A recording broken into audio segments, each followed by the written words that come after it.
Hi, my name is Emma Ginder, and the third website I'm going to show you is Mystery Science.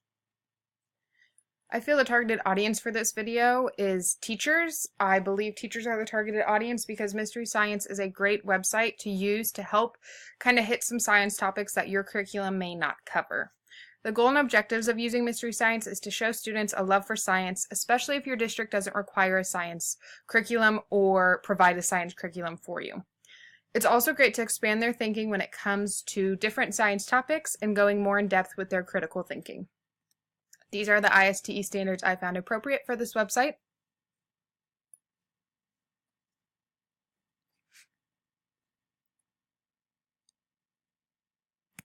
Okay.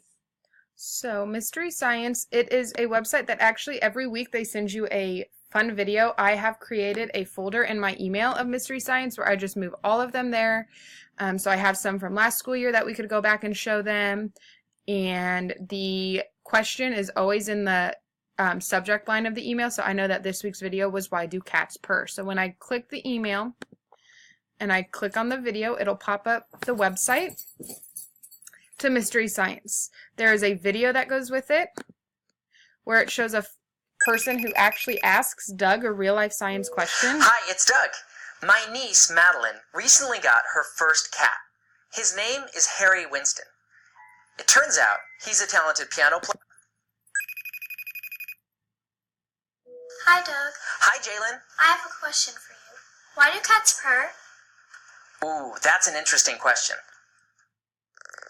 If So you have a cat, you get to ask real life questions and then he will answer them. And so it'll go through, and I like that he'll stop them. Let's see if I can get to it.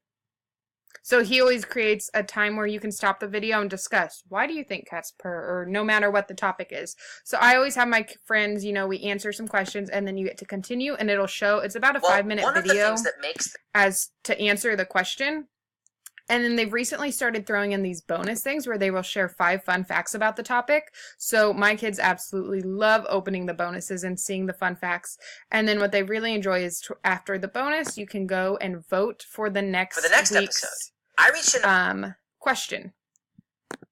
So we'll have to do that tomorrow at school. So here are the questions, and we always vote on them. Some lessons some videos he even provides lessons for them, where you can go more in depth with it and create stuff. Like here, I believe you were able to create paper airplanes and work on how far they could fly and all of those things. And it even tells you the activity and how long it lasts. Here's another activity that went with Valentine's Day and the heart. They have different grade levels to go with it in the NGSS standards.